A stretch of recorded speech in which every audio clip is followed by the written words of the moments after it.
ఆత్మీయ సత్కారం గ్రహించవలసిందిగా శ్రీమతి దూలూరు స్వరూపరాణి గారిని కోరుతున్నాను.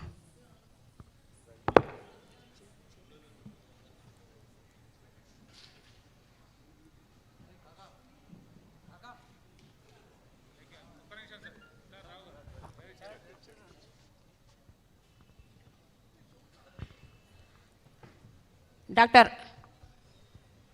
వారిని ఉచితాసనాన్ని స్వీకరించవలసిందిగా కోరుతున్నాను. డాక్టర్ లలితారావు గారు దండతో సత్కరిస్తారు. అలాగే ప్రముఖ సాహితీవేత్త ఓలేటి పార్వతీశం గారు కిరీటం, అలాగే ఈనాటి ముఖ్య అతిథి పోచారం శ్రీనివాసరెడ్డి గారు శాలువాతోనూ మొమెంటోతోనూ సత్కరిస్తారు. ఉండండి, వాళ్ళని కూడా రమ్మనండి. రండి.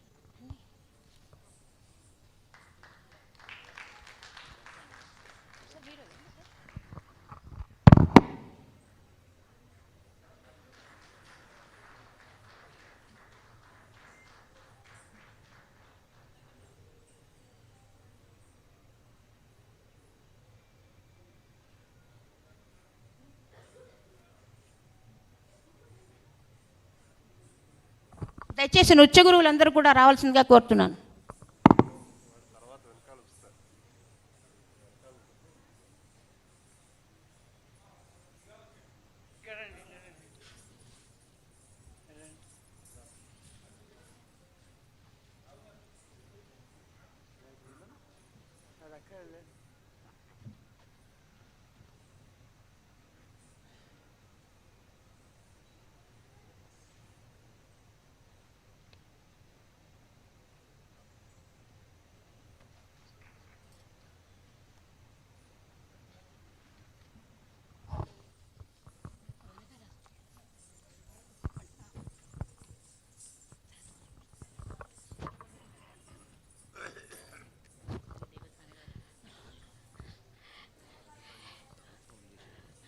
ఈనాటి ఈ కార్యక్రమాన్ని ఉద్దేశించి ప్రముఖ సాహితీవేత్త డాక్టర్ ఓలేటి పార్వతీశం గారిని మాట్లాడవలసిందిగా కోరుతున్నాను. సభకి నమస్కారం. సిద్ధేంద్ర ఆర్ట్స్ అకాడమీ కొన్ని విలువైన కార్యక్రమాలు చేయడంలో ముందుండే సంస్థ. దేవసేన ఆధ్వర్యంలో ఒక చక్కటి కార్యక్రమాన్ని, ముఖ్యంగా మాతృదేవోభవ అనే శీర్షికతో, నిజానికి ఆశ్వీజ మాసంలో చేయవలసిన కార్యక్రమం కార్తీక మాసంలో చేస్తున్నదండి. అదొక గొప్ప విశేషం. ఈనాటి ముఖ్య అతిథి, ఈ పురస్కార ప్రదాత నారాయణ రెడ్డి గారు తరచు అంటూ ఉంటారు అప్పుడప్పుడు ఒక మాట, పంచకట్టుటలోన ప్రపంచాన మొనగాడు, కండువా లేనిదే గడప దాటనివాడు అని. ఆ రెండు పంక్తులకి సాక్షి సంతకం లాంటి వారు ఈనాటి ముఖ్య అతిథి, తెలంగాణ రాష్ట్ర శాసనసభ సభాపతి పోచారం శ్రీనివాసరెడ్డి గారు. ఈవేళ నాకు అత్యంత ఆశ్చర్యకరమైన విషయం ఏమిటంటే, ప్రతిరోజు సభకి వస్తూనే ఉంటాను ఇక్కడికి. శ్రీనివాసరెడ్డి గారు లాంటి ఒక వ్యక్తి, ముఖ్యంగా రాజకీయాలలో ఉండే వాళ్ళకి, ఒక పదవిలో ఉన్న వాళ్ళకి ఎక్కువ సమయం ఉండదు. వచ్చిన 10-15 నిమిషాల్లో అల్లకల్లోలం అయిపోతూ ఉంటుంది. సభ ఉంటుంది, వాళ్ళని సత్కరిస్తారు, వాళ్ళు చెప్పాల్సిన సందేశం చెప్పి వెళ్ళిపోతుంటారు. 1:15 నిమిషాల పాటు ఇవాళ ఇక్కడ కూర్చుని ఈ కళాకారులు ప్రదర్శించినటువంటి నృత్య అంశాలను కానివ్వండి, రావు గారు వాళ్ళు పాడినటువంటి పాటలు కానీ విన్నారంటే ఆయన కళాభిమానానికి నమస్కారం చేస్తున్నాను. ఎందుకంటే వాళ్ళు వృత్తిగతంగా ఉన్నటువంటి వాళ్ళ స్థితిని బట్టి సమయం చాలా తక్కువ ఉంటుంది.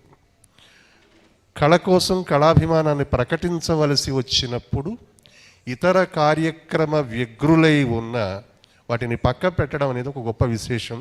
దానికి ఈవేళ శ్రీకారం చుట్టినటువంటి శ్రీనివాసరెడ్డి గారికి నమస్కరిస్తున్నాను. అలాగే దేవసేన, ఆవిడ సింగిల్ మ్యాన్ ఆర్మీ. ఆర్మీలో 100లో 1000 సంఖ్యలో ఉంటారు, ఆవిడ ఒక్కరితే. దానికి అధ్యక్షురాలైన ఆవిడే, కార్యదర్శి అయిన ఆవిడే, కార్యకర్త అయిన ఆవిడే. ఇన్విటేషన్లు పంచడం దగ్గర నుంచి, అతిథులను పిలవడం దగ్గర నుంచి. అంచేత నాకు ఎప్పుడు ఆవిడ మహిళ అనను, నేను దేవసేన మహిళ కాదు, బహుళ. ఎందుకంటే అన్ని పనులు ఆవిడే చేసుకుంటూ వస్తుంది. చాలా గొప్ప విశేషం. అలాగే ఈరోజు పురస్కారాన్ని అందుకున్నటువంటి స్వరూపరాణి గారు గొప్ప ఆధ్యాత్మికవేత్త, ముఖ్యంగా సామాజికమైనటువంటి కార్యకలాపాలలో తన ముద్రను ప్రకటిస్తున్నటువంటి వ్యక్తి. ఇక ఇతర నృత్య కళాకారులు సరితా దిలీప్ గారు కానివ్వండి, మరి మా రేణుకా ప్రభాకర్, ఇతర కళాకారులందరూ కూడా సత్కరింపబడ్డారు. వాళ్ళకి, వాళ్ళ శిష్యగణానికి కూడా నేను శుభాకాంక్షలు తెలియజేస్తున్నాను. మాతృదేవోభవ అని శీర్షిక ఎంచుకోవడం చాలా సముచితమైన అంశం. అమ్మల గన్నయమ్మ, ముగురమ్మల ములపుటమ్మ, చాలా పెద్దమ్మ, సురారులమ్మ కడుప అరడి పుచ్చినయమ్మ, తన్నులోనమ్మిన వేల్పుటమ్మల మనమ్ముల నుండిడి అమ్మ, దుర్గ మాయమ్మ, కృతాబ్ధినిచ్చుత మహత్వ కవిత్వ పటుత్వ సంపదలు అంటాడు పోతన గారు. ఒక ఆధ్యాత్మికమైనటువంటి ప్రపంచంలో ఒక మూలస్థానంలో ఉన్నటువంటి అమ్మవారు అలా ఉండగా, లౌకికమైన ప్రపంచంలో కూడా, మన జీవితంలో కూడా అమ్మ చాలా ప్రధానమైన సూత్రధారిణి, పాత్రధారిణి. అమృతానికి అర్పణకు అసలు పేరు అమ్మ, అనుభూతికి ఆర్ద్రతకు ఆనవాలు అమ్మ, ప్రతి మనిషి పుట్టుకకు పట్టుగొమ్మ అమ్మ, ఈ లోకమని గుడిజేరగ తొలివాకిలి అమ్మ, అమృతానికి అర్పణకు అసలు పేరు అమ్మ.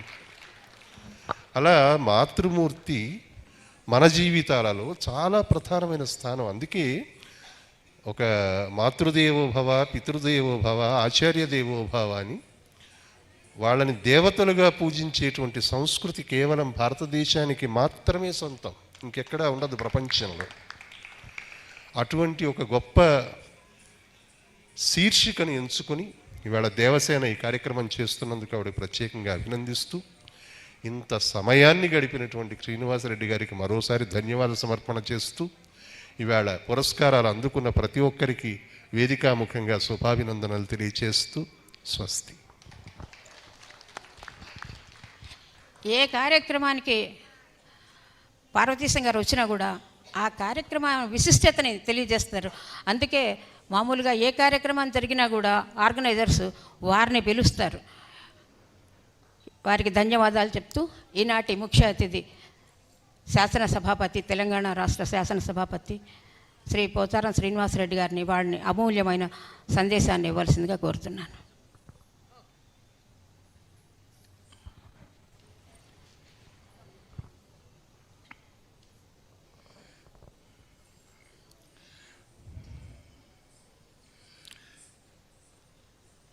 ఈరోజు మనందరినీ సహృదయంతో ఆహ్వానించి ఒక చక్కటి ఆధ్యాత్మిక, సాంస్కృతిక కార్యక్రమాన్ని ఏర్పాటు చేసి ఈ వేదికకు సభాధ్యక్షురాలుగా వ్యవహరిస్తున్నటువంటి నాకు సోదరి సమానురాలు, ఈ సంస్థకు అధ్యక్షురాలు గౌరవనీయురాలు శ్రీమతి సిద్ధేంద్ర ఆర్ట్స్ అకాడమీ అధ్యక్షురైనటువంటి దేవసేన గారికి,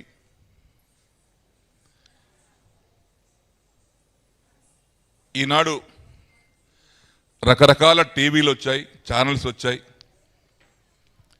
కానీ ఒకప్పుడు ఇక్కడ కూర్చున్నటువంటి మనందరం చిన్ననాటి నుంచి చూస్తున్నటువంటి మొదటి టీవీ ఛానల్ దూరదర్శన్. అలాంటి దూరదర్శన్ సంస్థలో 34 వసంతాలు పనిచేసి పదవి విరమణ తర్వాత ఈరోజు మరొక భక్తి ఛానల్ని దానికి సీఈఓగా వ్యవహరిస్తున్నటువంటి గౌరవనీయులు శ్రీ ఓలేటి పార్వతీశం గారు, అదేవిధంగా సోదరిమణి ఇంటింట వాసవి పారాయణం 102 ఆలయాలలో భక్తులకు వినిపిస్తూ భక్తి మార్గాన్ని ప్రసాదిస్తూ నేర్పుతూ తనకున్న సమయాన్ని సమాజ శ్రేయస్సు కోసం, సామాజిక శ్రేయస్సు కోసం నిర్మాణం చేస్తున్నటువంటి ప్రముఖ సామాజిక మరియు ఆధ్యాత్మికవేత్త శ్రీమతి జూలూరు స్వరూపరాణి గారికి, అదేవిధంగా చక్కటి గానాలను వినిపించినటువంటి గౌరవనీయులు డాక్టర్ టివి రావు గారికి, సప్త స్వర మాధురి శ్రీమతి లలితారావు గారికి, పెద్దలు శ్రీ మారుతిరావు గారికి, నృత్యాన్ని ప్రదర్శించినటువంటి సరిత దిలీప్ గారికి, ప్రియాంక బర్డే గారికి, రేణుకా ప్రభాకర్ గారికి, క్రాంతి నారాయణ గారికి, వారితో పాటు నృత్యంలో పాల్గొన్నటువంటి నృత్యకారులకు, కళాకారులకు, కళాభిమానులకు, పెద్దలకు పేరు పేరున ప్రతి ఒక్కరికి హృదయపూర్వక నాయక నమస్కారాలు.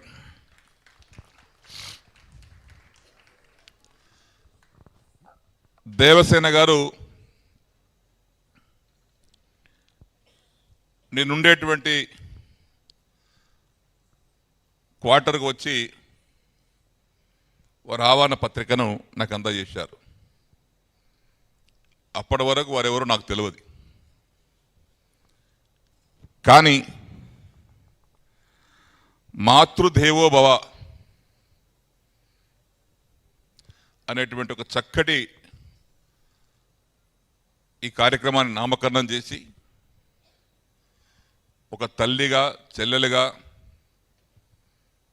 మనందరిని ఆహ్వానించినప్పుడు ఎందుకో నేను ఏమాత్రం కూడా సంశయం తెలపకుండా అమ్మ తప్పనిసరిగా వస్తాను అని వారిని మాట ఇవ్వడం జరిగింది.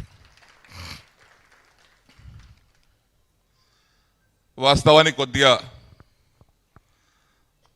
ఈ మధ్యన మేము ఉగాండాకు వెళ్ళాం.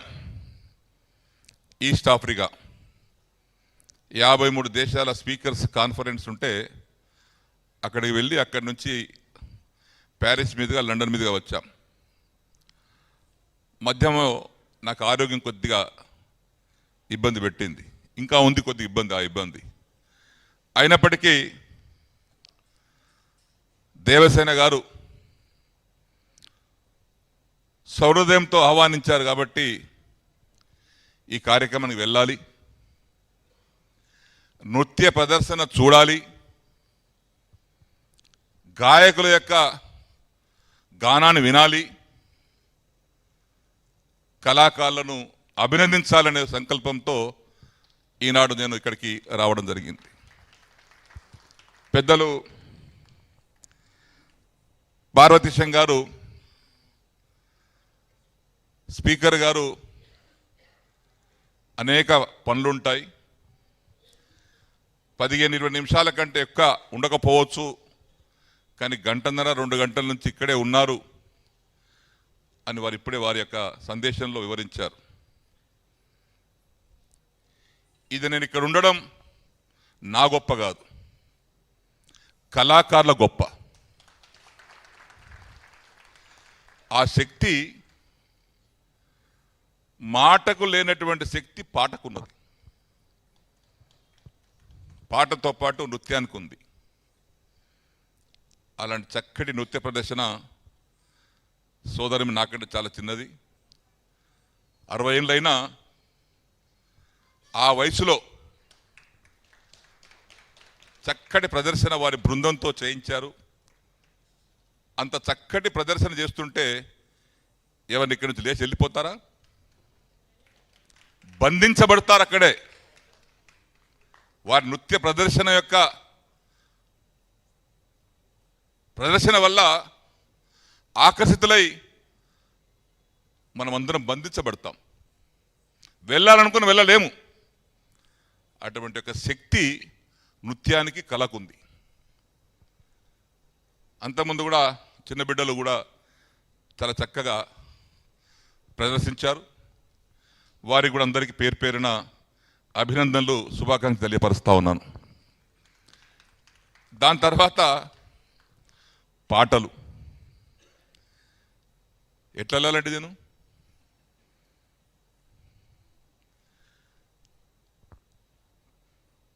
పాడినటువంటి వెనకడికి గతంలో పాడినటువంటి ఘంటసాలగా లేకపోవచ్చు, కానీ గానం సజీవంగా ఉంది అని నిరూపించారు రావు గారు. గాన కోకిల సుశీలమ్మ రవీంద్ర భారతిలో ఇటీవల జరిగితే వారికి సత్కారంకి వెళ్ళాను సన్మానించటానికి. ఆమె పాడాలనుకుంటూ కానీ గొంతు వస్తలేదు. మరి అలాంటి గొంతును అనేక సంవత్సరాలుగా సుదీర్ఘ కాలంలో వేలాది పాటలు పాడినటువంటి సుశీలమ్మ గారి గొంతును వారి గొంతులాగా వినిపించినటువంటి సోదరిమణి శ్రీమతి లలితారావు గారు కూడా ఈరోజుకి అభినందనీయురాలు. ఇంత చక్కటి పాటలు పాడుతుంటే మీరు ఇక్కడి నుంచి పొమ్మన నేను పోను.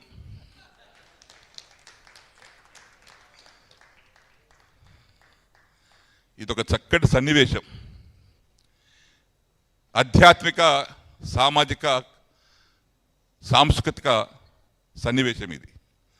ఇది రాజకీయ సన్నివేశం కాదు, ఇది రాజకీయ సభ కూడా కాదు. ఎవరిష్టం వస్తే వారు వదిలినట్టుగా, ఎవరిష్టం వస్తే వారు వచ్చినట్టుగా ఉండే సభ కాదు ఇది. దీనికి కొంత పవిత్రత ఉంది, ప్రాధాన్యత ఉంది. ఎంతమంది వచ్చారనేది ముఖ్యం కాదు. వచ్చినటువంటి వారిలో వారి మనసులో కలిగినటువంటి ప్రేరణ ఎంత గొప్పదో అది ముఖ్యం మనకు. నేను వస్తుంటే ఒక పెద్ద ఆయన గేట్ దగ్గర బీపీ మిషన్ పెట్టుకుని చూస్తూ ఉన్నాడు, బీపీ తగ్గిందా ఎక్కిందా అని. బహుశా నేను అనుకుంటాను వారికి నృత్య ప్రదర్శన పాటలు అయిన తర్వాత బీపీ కూడా నార్మల్ అయి ఉంటుంది. ఆ శక్తి కేవలం కళకే ఉంది, మరొకరికి లేదు. నేను ఈస్ట్ గోదావరి జిల్లాకి చంద్రబాబు నాయుడు గారు ముఖ్యమంత్రి ఉన్నప్పుడు పంచాయతీరాజ్ మినిస్టర్గా 2001లో వెళ్ళాను. ఒక రైతు చెరుకు పండిస్తున్నాడు. ఓ 10 ఎకరాల పొలంలో ఒక గట్టుకు ఈ పక్కన పాటలతో కూడినటువంటి యొక్క రికార్డ్స్ పెట్టాడు, క్యాసెట్. గట్టుకి పక్కన నేను పెట్టలేదు. రెండుటికి రెండు వైపులా కూడా ఎరువులు సమానం పోశాడు, సమానంగా నీళ్ళు ఇచ్చాడు. కానీ 6 మాసాల తర్వాత పంట చేతికి వచ్చిన తర్వాత హార్వెస్ట్ చేస్తే క్యాసెట్ పాటలు విన్నటువంటి చెరుకు తోట చాలా బ్రహ్మాండంగా పెరిగింది. పాటలు వినకుండా పక్కనటువంటి చెరుకు తోట సన్నంగా ఉండిపోయింది. అంటే పాట అనేది చాలా శక్తి గలమైనటువంటి ఆయుధం. మనిషి మాటలతో చేయలేనటువంటి పని పాటలతో చేయగలుగుతారు. ఆ శక్తి కేవలం పాటకుంది, కళకుంది. అందులో లలితారావు గారు, రావు గారు చాలా చక్కగా పాడారు. దేవసేన గారు వచ్చి,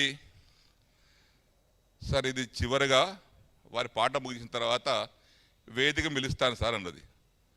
అమ్మ ఇంకో 2 పాటలు పాడితే బాగుంటుందని నేను అనుకుంటున్నాను. అంటే ఆ శక్తి అట్లుంటుంది. మనసు చాలా నిర్మలం అవుతుంది, టెన్షన్స్ పోతాయి, స్ట్రెస్ పోతుంది, ఆనందాన్ని మనందరం కలిసి పంచుకుంటాం. అదే ఈనాడు కళాకారులకు ఉన్నటువంటి యొక్క ప్రత్యేకత. ఆనాటి గతంలో ఉన్నటువంటి గాయకులు మన మధ్యలో లేకపోయినా వారి గొంతు మాత్రం సజీవంగా ఉంటుందనేది నిరూపించినటువంటి కళాకారులు, గాయనులు. ఆ విధంగా వారిని మనస్ఫూర్తిగా అభినందిస్తూ, ఇప్పుడే మరి దేవసేన గారు ఇంతకుముందు పార్వతీశ గారు చెప్పినట్టుగా sing and man soldier, president, secretary, vice president, కార్యకర్త అంతా ఆమెనే. మరి ఆమెకు ఎందుకు వచ్చిందో ఈ చక్కటి ఆలోచన. సోదరిమణి స్వరూప గారిని సన్మానించాలని, స్వరూపరాణి గారిని. వారు ఆధ్యాత్మికంగా ఒక చక్కటి కార్యక్రమాన్ని వారు బాధ్యత వహిస్తూ ఉన్నారు. శ్రీ వాసవి కన్యకా పరమేశ్వరి దేవి యొక్క జీవిత చరిత్ర పారాయణాన్ని వారు రచించారు. 102 ఆలయాలలో వినిపిస్తూ ఉన్నారు. ఏం ఆశించి కాదు ఇది. ఆమెకేమి ఆలయాల్లో ఈ పారాయణం వినిపిస్తే లక్షలు కోట్లు వేలు ఇస్తారని కాదు. కానీ ఒక ఆధ్యాత్మికంతో శక్తి అనేది, నేను కూర్చుని మాట్లాడతాను మీ అందరూ అనుమతిస్తే, ఎందుకంటే నాకు బ్యాక్ పెయిన్ చాలా సివియర్గా ఉంది.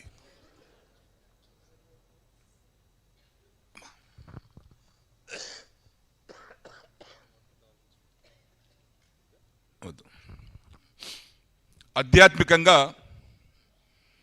మనమందరం కులం ఏదైనా, మతం ఏదైనా, సాంప్రదాయం ఏదైనా, పద్ధతులు ఏవైనా అందరం దేవుణ్ణి నమ్ముతాం. పూజించే విధానం వేరుండొచ్చు, ఆచరించే విధానం వేరుండొచ్చు, అమలు చేసే విధానం వేరుండవచ్చు. కానీ అందరికీ మార్గం ఒకటే. ఆ యొక్క కన్యకా పరమేశ్వరి దేవి యొక్క భక్తురాలుగా వారి దీవెనలు అందించడానికి స్వరూపరాణి గారు చాలా చక్కటి సేవలు అందిస్తున్నారు. ఈ పుస్తకం నాకు ఇచ్చారు, పేజీలను నేను తిరిగేసినాను. వారు జడ్చర్ల వాస్తవిరాలు, తెలంగాణ బిడ్డ. వారిని మనస్ఫూర్తిగా ఈ యొక్క ఆధ్యాత్మికమైనటువంటి సామాజిక సేవను బాధ్యతగా స్వీకరించి ఈ కార్యక్రమాన్ని నిర్వర్తిస్తున్నందుకు నా తరపున, మీ అందరి తరపున వారికి మనస్ఫూర్తిగా శుభాకాంక్షలు, అభినందన తెలియపరుస్తూ ఉన్నాను. మొన్న 3 రోజుల క్రితము ఆధ్యాత్మిక శక్తి ఇక్కడ కూర్చున్న వారికి అందరికీ తెలియని వారు ఎవరు ఉండరు అనుకుంటాను.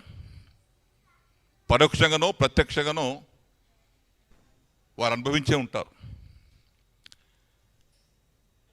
మొన్న చిన్నజీయ స్వామి గారు ములిచింతల్లో అక్కడ వారి బర్త్డే 64వ బర్త్డే సందర్భంలో మమ్మల్ని అందరిని ఆహ్వానించారు. బహుశా మీరందరూ కూడా వచ్చి ఉండవచ్చు కొంతమంది. వారు ఒక మాట అన్నారు, మన పీఠం వేదిక పీఠం, ఆధ్యాత్మిక పీఠం, వైదిక పీఠం. ఈ సమాజంలో అత్యున్నతమైనటువంటి శక్తి దేవుణ్ణి మనస్ఫూర్తిగా పూజిస్తే తప్పనిసరిగా దేవుడు కరుణిస్తాడనేటువంటి వ్యక్తులలో నేను మొదటివాడిని. ఎస్, కరుణిస్తాడు. వారు ఒక ఉదాహరణ చెప్పారు. ఆధ్యాత్మికంలో కొంతమంది దాన్ని లైట్గా తీసుకుంటారు. ఈ పీఠాలేంటి, స్వాములేంటి, వీళ్ళు ఏ చేసేది ఏంది. అందులో కొంతమంది ఉండవచ్చు, ఓ 10% కొంత బోగస్ ఉండవచ్చు. అందరినీ మనము ఆ విధంగా లెక్క కట్టడం వీల్లేదు. వారు ఒక మాట చెప్తూ, వారి పెద్దలు, ఈయన చిన్నజీయర్ స్వామి, పెద్దజీయర్ స్వామి గారు 1972లో తిరుపతిలో పెద్ద యజ్ఞం తలపెట్టారట. ఆనాడు ఉన్నటువంటి టీటీడీ చైర్మన్ గారు వెళ్ళి, స్వామివారు ఒక చుక్కబొట్టు నీళ్ళు లేదు ఇక్కడ తిరుమల కొండ పైన, త్రాగటానికి లేదు, వాడుకోవటానికి లేదు, మీరు ఇంతమందిని, వేలాది మందిని యజ్ఞానికి ఆహ్వానిస్తే పరిస్థితి చాలా అగిమగోచరంగా ఉంటుంది, కాస్త వాయిదా ఇస్తే బాగుంటుందని వారు రిక్వెస్ట్ చేశారు. ఇది మంత్ ఆఫ్ ఫిబ్రవరి, మార్చిలో. లేదు, చేయాల్సిందే అని పట్టుబడితే పెద్ద స్థాయిలో బదులు చిన్న స్థాయిలో చేసుకుందామంటే ఆయన అంగీకరించారు.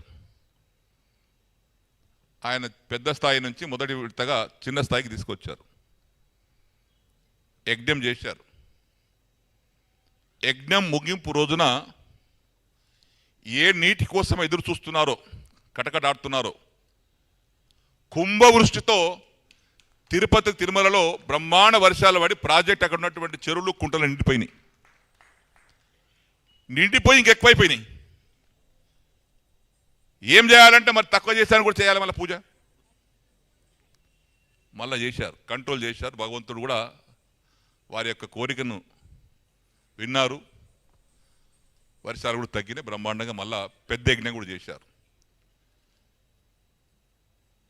ఈ సంవత్సరం కూడా